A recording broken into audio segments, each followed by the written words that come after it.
We study through books of the Bible here at the Village Chapel. We have extra copies. If you didn't bring one and you'd like one to follow along, raise your hand up real high, and somebody will get to you with one of those. Anybody need one at all? And of course, we have up on the screen the name of the network here in the house. If you would like to jump on board there, you can do that. I believe the password is up there for you as well. The book we're studying is the first book in the Bible, first book of the Old Testament, and it's called Genesis. It begins within the beginning, and so we've entitled the whole study of Genesis in the beginning. This time we've been through it before and may get to go through it again. I love this book. Every time you jump into these narratives, there's just so much here and so many new things to learn. Today we'll take chapters 36 and 37, Fear Not. It sounds like a lot of text, but this is the last of the genealogies in chapter 36. So I know several of you will be very disappointed that we won't have another genealogy after this one.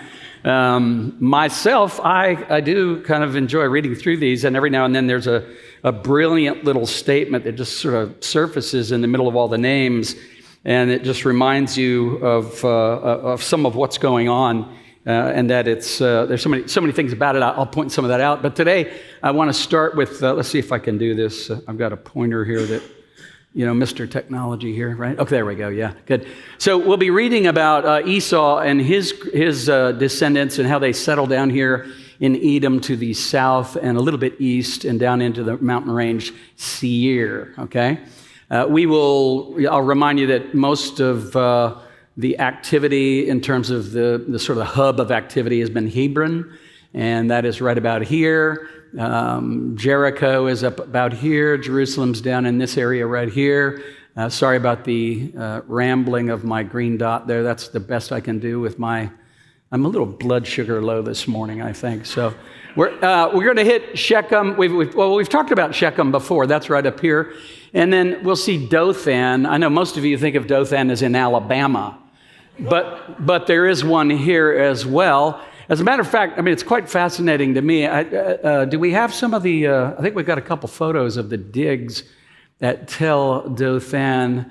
This is one of the sites that one of the Wheaton professors of archaeology, biblical history and archaeology, has been working on for quite some time. And so our Bibles are set in space-time history as well as geographical, real places in geography. And so as opposed to, you might read another kind of literature that sounds fantastic and has all kinds of amazing things happening, but then you go to find, the land or the name of the person, or whatever, and you can't find them anywhere, and that's because you might have been reading a legend or a myth or something like that was fictional. But this book that we study, this catalog of 66 books, a library, if you will, that we call the Bible, is actually set in space-time history, real names, real places.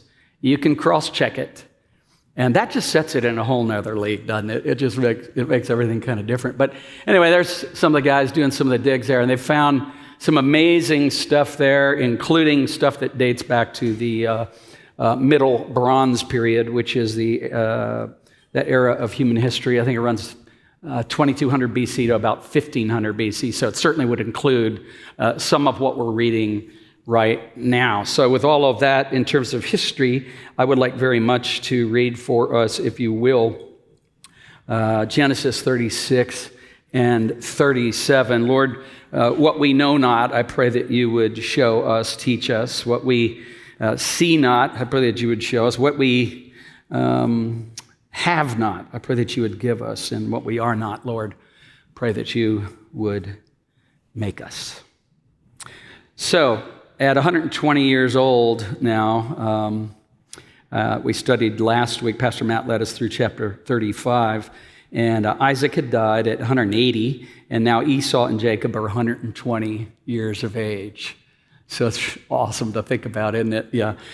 These are the records of the generations of Esau, that is Edom. So he went by both names. Jacob goes also by Israel, same person, Jacob, Israel. And with Esau, he's also called Edom from time to time, which means red.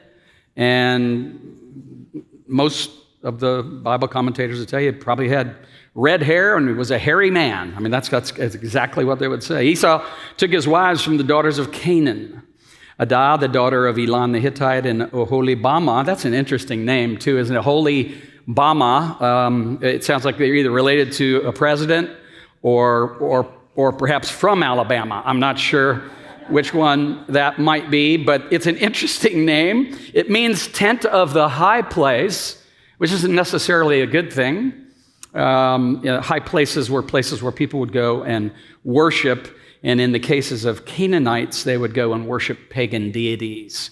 Little either carvings or stone statues that they had made themselves. Human beings worshiping things that they had made. Eyes, perhaps, but couldn't see. Hands, but couldn't do anything. Feet, but couldn't move. Mouths, but couldn't speak. These statues almost makes no sense when you start to just think about it. Just rationally, it makes no sense, right? Why do we, though, in our own day and time, worship things that we make or that we do? We just have another version of the same problem, don't we? In that our hearts are creating idols all the time, and we're essentially worshiping them. Well, Oholibamah is the daughter of Anah, the granddaughter of Zibeon the Hivite, also Basemath, Ishmael's daughter, the sister of Nebaioth. And Adah bore Eliphaz to Esau, and Basemath bore Ruel. Oholibamah bore Jeush and Jalam and Korah. These are the sons of Esau who were born to him in the land of Canaan. And Esau took his wives and his sons and his daughters and all his household and his livestock and all his cattle and all his goods, which he had acquired in the land of Canaan, and he went to another land, away from his brother Jacob. And so they literally, it's just probably just because of their wealth, because of their, the sheer number of animals that needed to graze and the space that they needed for them to do any kind of farming, that sort of thing. Just needed more space. So they went to another land, and it will be Edom, which I pointed out to you earlier on the map that they go and settle in. Okay, so verse 7, for the property had become too great for them to live together in the land where they sojourned, could not sustain them because of their livestock. So Esau lived in the hill country of Seir. Esau is Edom. So again, south and east, just a little bit of the Dead Sea there over in the southern region of what was called Canaan at the time. These then are the records of the generations of Esau, the father of the Edomites in the hill country of Seir. I'm going to let you read the rest of this, and we're going to jump to chapter 37 because I want to get there. But there are some really important things. Drop to verse 24 for just a second. I love this. This just is that kind of live body detail that I really love. These are the sons of Zibeon, Eiah, and Anah. He is the Anah who found the hot springs. Some of your translations might say, and because the ancient language is a little hard to translate, but he found the hot springs in the wilderness. It might say in your translation, the water, or it might, in some cases, it might say the vipers, the snakes. Anybody here like snakes? I think a lot of people. How many of you hate snakes? That's a good thing. Okay, yeah. But most of us like a hot spring, and there are indeed a lot of. If you've been to Israel, if you've been down to the Dead Sea area, you know that region is rich in minerals. You know that there are all kinds of spas that have risen up in the southern part of the Dead Sea, where you can go and spend thousands of dollars and lots of time, and you'll come out and your skin will feel really great, and it's really awesome. I've not done it. I'm just going on based on what people have told me. But what I wanted to do there with verse 24 is just say, look at that. He's the Anah that found the hot springs in the wilderness when he was pasturing the donkeys of his father Zibeon. Now, if you're just writing a fairy book, you don't include that kind of thing.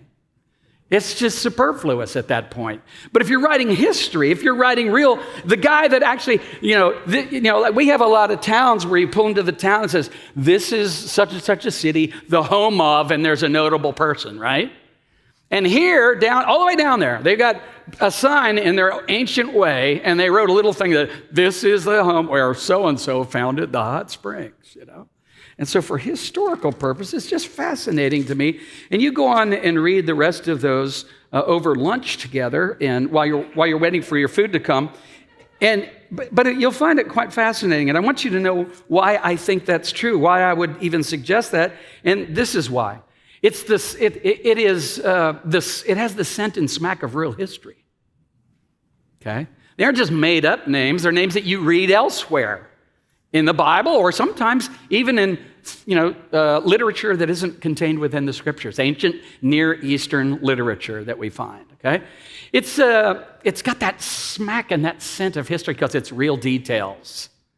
It talks about topography. It talks about the way the land is. It talks about the relationships between the people and all that sort of stuff. So you got this book, Genesis, that has some fantastic claims, makes some amazing claims to answer the question, where did everything come from? To do that? You're kidding me, really? That's a bold move on the part of God. But then when you think about it, he's God. He's the creator of everything. Why wouldn't he know where everything came from? He created it out of nothing. The source of all human life, the significance of each and every human life. As you read those names, even as Kim prayed, you find that each and every one of those names represent a human person with a story. They had a biological mother and father.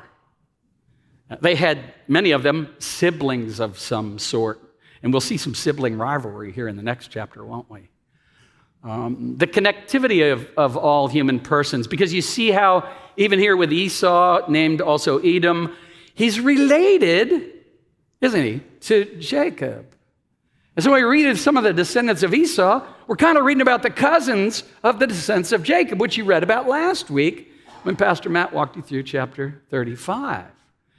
And there is a sense in which we are all connected in some way, distant cousins, if you will.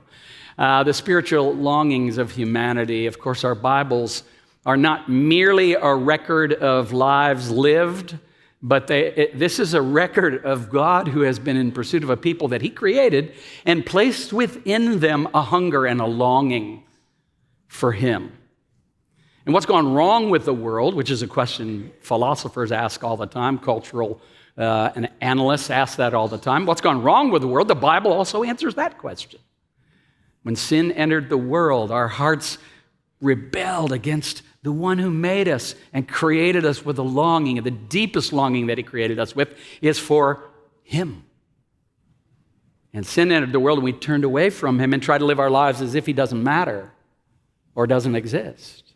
And that's what's wrong with the world, as Genesis would summarize. And then, of course, we have God's unfolding plan of redemption. So that's the rest of chapter 36, which ends with Chief Magdiel, Chief Iram. And by the way, some of your translations might say duke or king.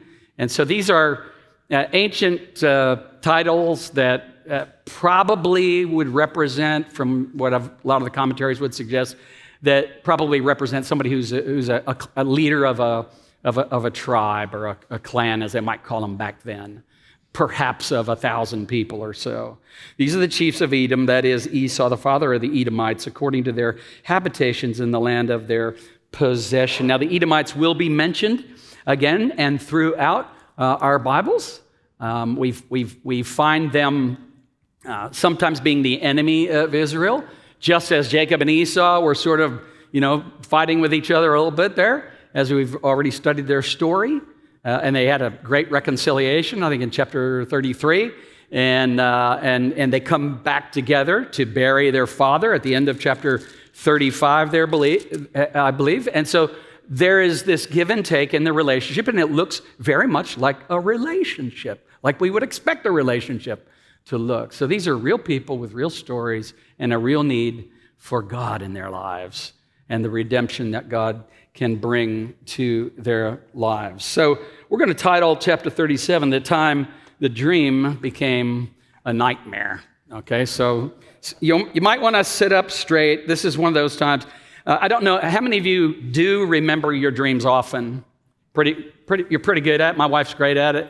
She remembers her dreams in Technicolor, remembers what she wore, remembers what I wore, if I'm even in it, She remembers, and it's usually got stuff that's completely disconnected. It's like people are chasing her, and then there's an aardvark. And then over here is a game of Monopoly that 3 people are playing, and I don't know why they're doing that, but one of them is really routing the other ones, And I don't understand all of that. I'm a very simple kind of guy when it comes to dreams. I barely ever remember any of my dreams, and I may have told you that before. But let's look at these dreams that Joseph had and the whole story that centers around it. Because really, at this point in chapter 37, the rest of Genesis is going to be focusing in on the story of God at work in the life of this guy named Joseph. And it's pretty fascinating. He's 17 years old as we open this up. Check it out. Jacob lived in the land where his father had sojourned, in the land of Canaan. And see, that's exactly where he was supposed to live, because as you recall, God had chosen Jacob to be the one who would through whom ultimately would come Messiah. Okay? And so Jacob, and in all of his connivings in his relationship with Esau, had basically stolen the birthright and the blessing from Esau. And that would include the land of Canaan and having it as a possession. So we even see Esau honoring that as he moves to Edom.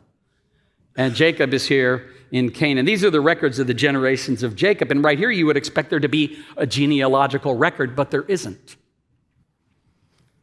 These are the records of the generations of Jacob, and it goes right into Joseph. Was 17 years of age. He was pasturing the flock of his brothers while he was still a youth, along with the sons of Bilhah and the sons of Zilpah, his father's wives. And you'll remember that Jacob essentially has 4 wives as we know it at this particular time. He has Leah, he has Rachel, he has Bilhah, and Zilpah. And so we're set up already. I don't know, how many of you have a dysfunctional family in any way, shape? No, don't raise your hand. But we're set up at least to understand and feel some of the pain of what could possibly go wrong, right? Yeah. And so he was 17, and so he's a teenager. This guy, you got to picture this guy too, 17. Young, yeah. Just got his chariot driver's license. And all of this is about to happen to him, right? Joseph brought back a bad report. He was out there shepherding along with his brothers. Brought back a bad report about them to their father. Okay, so he's a young man, 17 years old. He's got some shepherding skills, but he comes back and he does what some would say is kind of a tattletale kind of a thing. And you know, he's one of the youngest of the whole group, and there he is running back to tattletale on his brothers. But he was favored by his father. We'll see that. Israel loved Joseph more than all his sons because he was the son of his old age. And he made him a vari-colored tunic, richly, probably rich in color, ornamental. Some would say a long robe. Some would say it was even symbolic of the fact that he was favored. So it was a visible sign of Jacob's love for Joseph. And that was kind of every time the other kids would see it, it would be like just a reminder about how they weren't the favored ones, right? His brothers saw that their father loved him more than all of his brothers. They hated him and could not speak to him on friendly terms. That's a nice way of saying they're really angry with him, they're really mad, and just couldn't even talk to him and couldn't even be civil. I know some of you have had an argument with another human person at some point, and you could not speak to them on friendly terms. And so that's exactly, this is human beings here that we're talking about. And they're jealous, they're bitter, there's competition. And it's funny because it just kind of reminds us of Jacob and Esau a little bit, doesn't it? That little bit of, Jacob is a heel grabber. He wants to take. He's coveting something. He wants what belongs to another, properly. And it just runs through as a human problem, doesn't it? Joseph had a dream, and when he told it to his brothers, they hated him even more. So have a dream. It's not always true that you should tell everybody about your dream. All right, just a thought, just a suggestion. But he said to them, please listen to this dream which I have had.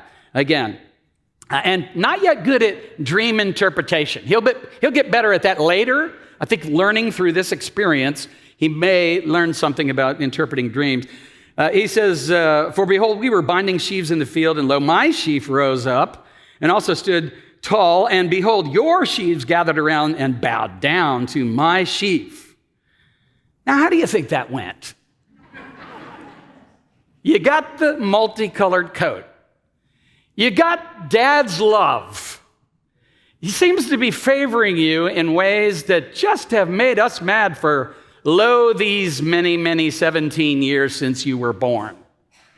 And now you're going to tell us this, I don't think that went I'm not sure that was a smart move. His brothers said, are you actually going to reign over us?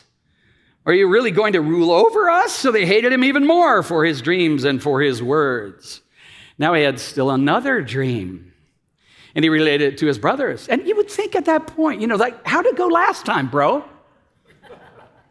I mean, do you not sense the acrimony? Did you not sense the heat in the room or the tent was raising when you were telling them your dreams? So he does it again, and lo, I've had still another dream, and behold, the sun and the moon and the 11 stars were bowing down to me. Now it's all of heaven is bowing down to me.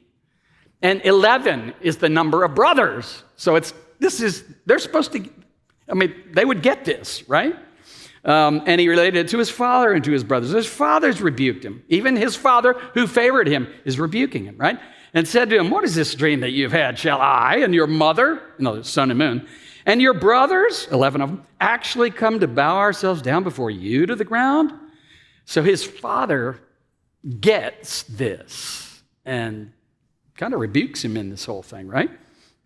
His brothers were jealous of him, but his father kept the saying in mind. So this is a dad who is keeping something in mind, and I'm not sure exactly what that means. Maybe you who are parents will understand that, pondered it a little bit, mulled it over a little bit, didn't want to just react, but he's mulling it over, thinking it over. I'm not sure what that means. But there are really different responses here to the same message. The brothers out and out hate and anger on the grow and probably visible and audible. That's not recorded. We don't get all of the yelling and screaming that might have gone on, a little bit of it, but not all of it. And Dad kind of gone, And later, even though this is actually what happens, that doesn't necessarily justify that Joseph should have, opened his mouth and told them all of this. There are three different parties involved with ancient historical literature like this. There's the omniscient narrator who is actually going to tell us stuff that the people on the ground don't know. And the narrator is sort of inspired by God to preserve this record, and that's great. There's the expectant reader, that's all of us, and we're kind of wondering, where do I fit in this story, and how does this relate to my everyday life? And so we're kind of expectant, hoping something like that will happen. And then there's the people that are actually living it out on the ground here. And they're ignorant of some of the truths that we will be able to come to some conclusion about, because they're actually living it. They didn't have the book of Genesis to study. They didn't pull up, hey guys, saddle up, we're going to have a Bible study. We're going to do Genesis 37 tonight. They didn't have that option, so we have that, and it's a little bit better for us, but when you read stories like this, it's just amazing, and I so appreciate the way God has preserved all of this in these details. His brothers went to pasture the father's flock in Shechem. You saw that on the map earlier. Israel says to Joseph, this is Jacob, Israel saying to Joseph, are not your brothers pasturing the flock in Shechem? Come. And that's about 50 miles from Hebron, probably. Come and I'll send you to them. And he said to him, I will go. Then he said to him, go now and see about the welfare of your brothers and the welfare of the flock and bring word back to me. So he sent him from the valley of Hebron, and he came to Shechem. A man found him. We don't know who this man is, but this man he runs into says, behold, it says, behold, he was wandering in the field, and the man asked him, what are you looking for? And Joseph says to him, I'm looking for my brothers. Please tell me where they are, pasturing the flock. And the man said, they've moved from here. I heard them say, let us go to Dothan. So Joseph went after his brothers and found them at Dothan. So that's about another 15 miles. And remember, this is not in a car. You're walking, This is pretty slow to get there, but it's taken a while, and it's a very dangerous kind of situation. But when the brothers, saw him, Joseph, from a distance, and before he came close to them, they plotted against him to put him to death. Well, how would they know it's him?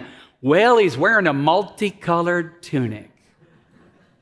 And he's wearing that proud thing. It's like a neon sign says, Father loves me best. and they can see him from a distance, and they know who he is, and it's like they thought they got away from this pesky little punk, and now here he is coming after us again. And by the way, the last time he was with us when we were shepherding, he ratted us out to Dad. Is that going to happen again? They said to one another, here comes this dreamer. Now then come, let's kill him. Look at how far they've gone in their thinking and their attitudes toward him. We'll throw him into one of the pits, and we will say, a wild beast devoured him. Then let us see what will become of his dreams. Well, Reuben heard this. Reuben's the eldest. You'll remember that. Reuben has made a few missteps at this point. Reuben might be thinking to himself in some way, I really blew it in chapter 35. No, he's not thinking chapter 35, but you know what I mean. He's thinking that way. He did blow it, and he knows it. But he heard this, and so he starts to think it all through a little bit. And so these guys got murder on their minds. They want to stifle the dreams, shut them down. Reuben hears verse 21 and says, and he rescued him out of their hands by saying, let's don't take his life. Reuben further said to them, shed no blood, throw him into this pit that is in the wilderness, but do not lay hands on him, that he might rescue him out of their hands to restore him to his father. Now there's the narrator who's omniscient telling us something behind the scenes that even the brothers don't know, but the narrator is telling us something so we can kind of see what Reuben's doing, what he's up to right there, okay? Came about that when Joseph reached his brothers, that they stripped Joseph of his tunic. Of course, that would be the first thing they would do, the sign and symbol of Dad's favoritism toward Joseph, right? They strip him of his tunic, the varicolored tunic that was on him, and they took him and threw him in the pit. Now the pit was empty without any water in it, and they sat down to eat a meal. Now that just shows how callous they are at this point. Murder on their minds, tossed him in the dry well that he would not be able to get out of. He's likely screaming and hollering at this point. What are you doing? What? You're my brother. And he doesn't understand in his naivete of even telling them those dreams. I mean, and I'm trying to give him the benefit of the doubt that he just didn't understand that telling those dreams would be such an offense to them. But he is completely shocked. He can't believe the betrayal, the rejection. And they sit down and order pizza. I mean, they just literally sit down around the well there and eat some food together, eat a meal. And again, shows, I think, how callous they are at this point. As they raised their eyes and looked, behold, a caravan of Ishmaelites was coming from Gilead with their camels bearing aromatic gum, balm, and myrrh on their way to bring them down to Egypt. Judah said to his brothers, what profit is it? This is Judah, okay? What profit is it for us to kill our brother and cover up his blood? Come, let us sell him to the Ishmaelites and not lay our hands on him, for he is our brother, our own flesh. And his brothers listened to him. And it's fascinating to me, you guys. In the New Testament, the name Judas is a Hellenized version of the Old Testament named Judah. In the New Testament, a guy named Judas sells Jesus for 30 shekels. In the Old Testament, God is on the move, even in the dark and wicked life of Judah, because Jesus will be from the tribe of Judah. Is that not powerful when you start to think about it? Look at what God can do. Take the darkest, scenario and transform it, change it. He says, we're not going to profit. His whole point is about profit, Judah, right? Come over, let's sell him to the Ishmaelites and not lay our hands on him, for he's our brother, our own flesh. And his brothers listened to him. Some Midianite traders, which is it, Ishmaelites or Midianites? It's both. I know some people read this kind of thing and they go, oh, the Bible's contradicting itself.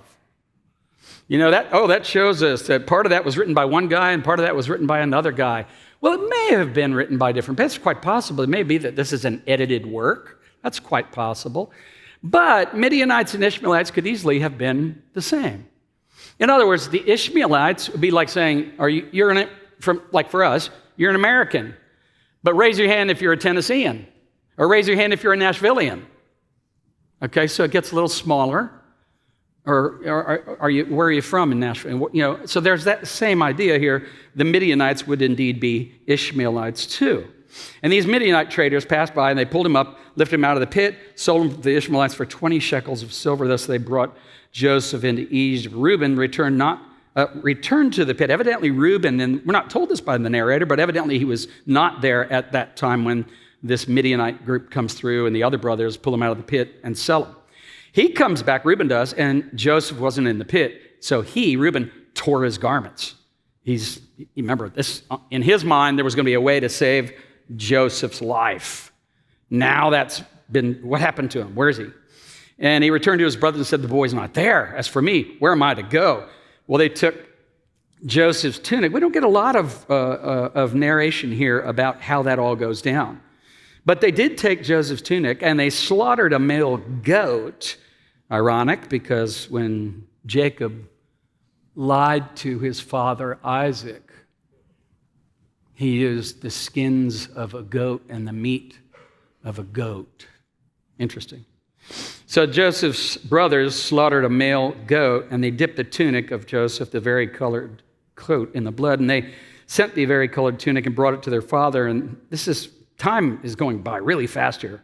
They literally are going to travel the 65 miles back to Hebron, where Jacob is. And all along the way, lots of opportunities to talk about how they're going to reveal this to Dad. And some of them shuffling, and some of them feeling vindicated. They got their revenge on Joseph and all that. And some of them I'm just thinking about how callous you've got to be to go tell your dad this. It just breaks my heart. And they brought it to their father, and they said, we found this. Please examine to see whether it is your son's tunic or not. Not our brother's tunic or not. Not Joseph's tunic or not. Your son's tunic or not. Then he examined it, and he said, it's my son's tunic. Wild beast has devoured him. Joseph has surely been torn to pieces. Jacob tore his clothes, put sackcloth on his loins, and mourned for his son many days. And all his sons and all his daughters arose to comfort him. But he refused to be comforted, and he said, surely I will go down to Sheol in mourning. When I pass away, I literally will be weeping for the rest of my life for my son. So his father wept for him. Meanwhile, the Midianites sold him in Egypt to Potiphar, Pharaoh's officer, the captain of the bodyguard, fade to black. And now I want to know what's next. And I'll just remind you that we encourage you to read ahead, and that's where we'll pick up.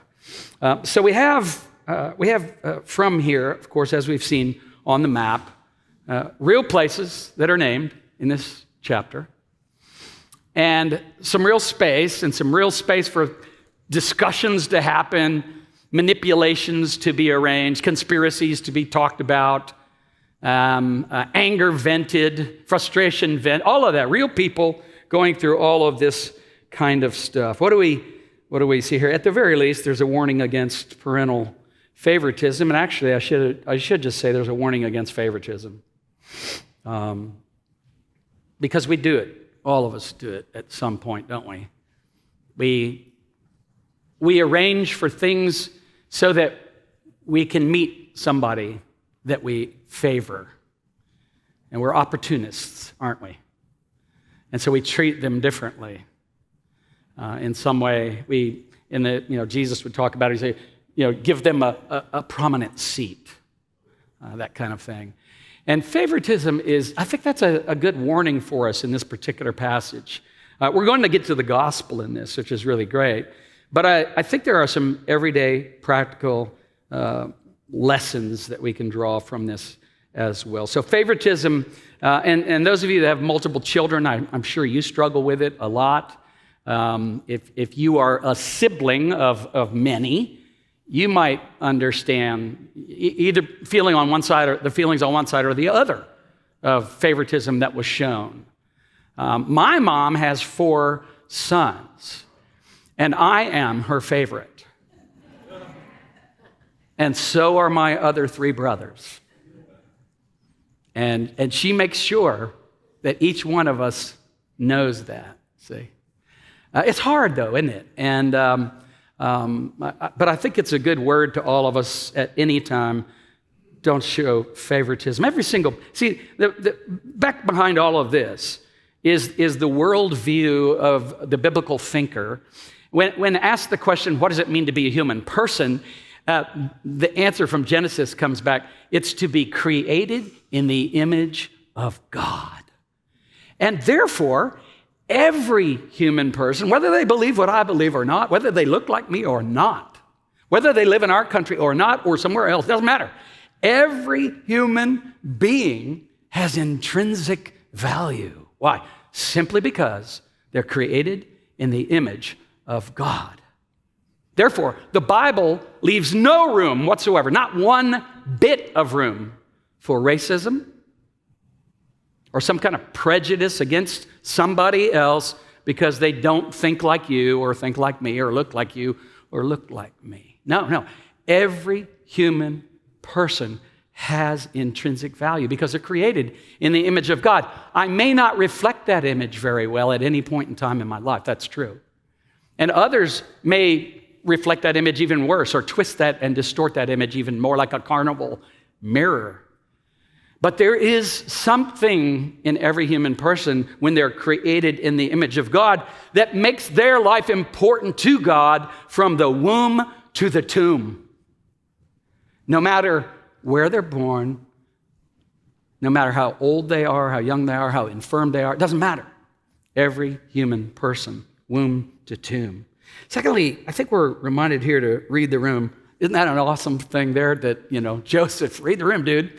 Read the tent, I should say. Yeah, read the tent. Just didn't, and I'm speculating a little bit. I get it. Please don't email me. But I kind of look at it and I go, maybe I identify with open mouth, switch feet, for him, because the one foot goes in on the first dream, and then he switches feet on the second dream. And you've done that, haven't you?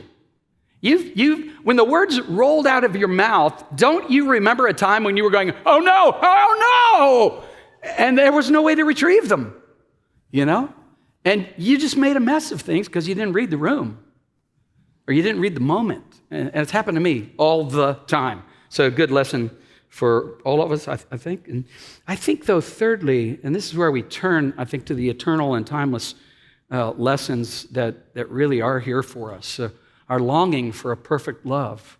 You see that? I mean, I see that in the brothers who are just desperate for their father's affirmation and love.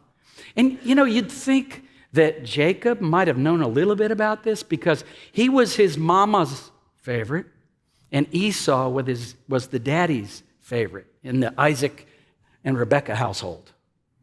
And you would have thought maybe that Jacob would be more aware of that and not shown favoritism like he did to Joseph. But what it says to me is that for all of us, whether we're the parents or the children or whether we're the mad and angry siblings or whether we're the favored one, is that all of us are longing for a perfect love.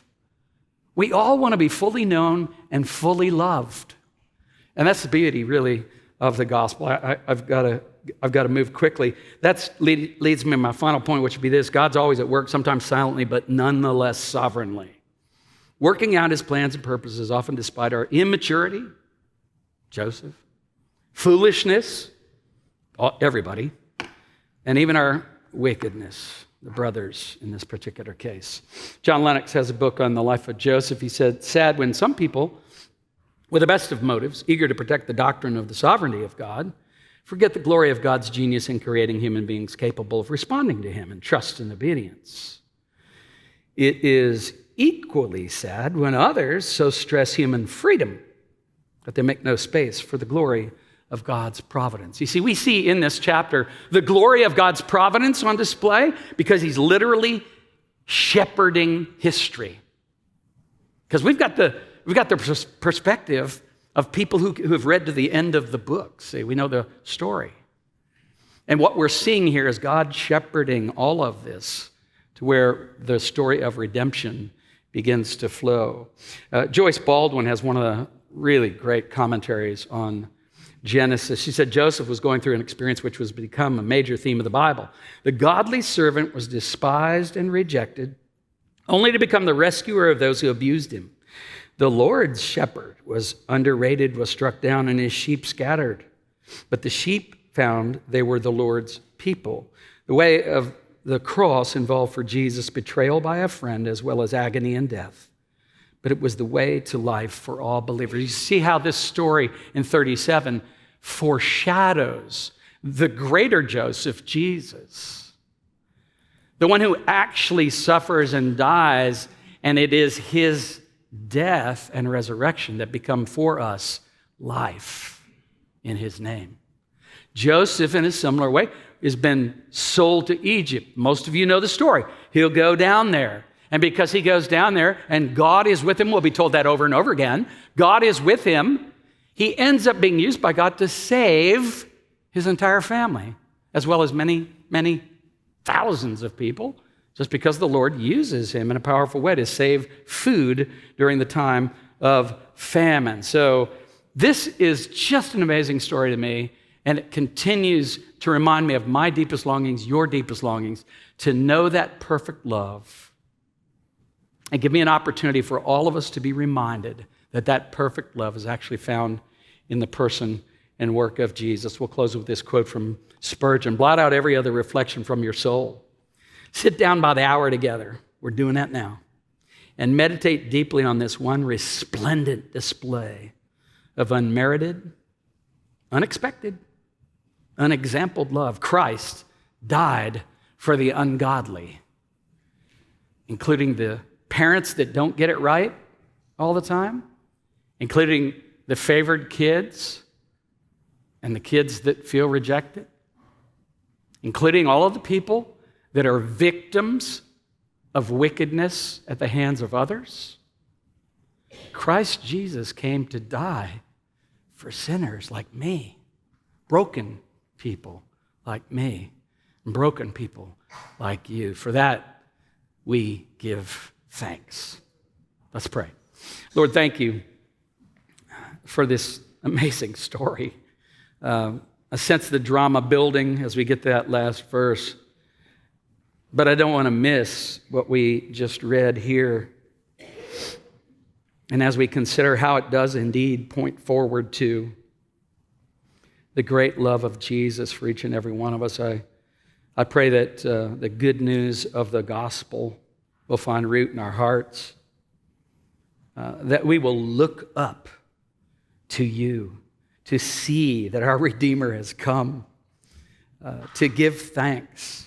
You haven't left us alone at the bottom of the well. But indeed, Lord, you have come to rescue us, to set us free, and to give us life in your name. And so we come to give thanks in Jesus' name and for his sake. Amen and amen.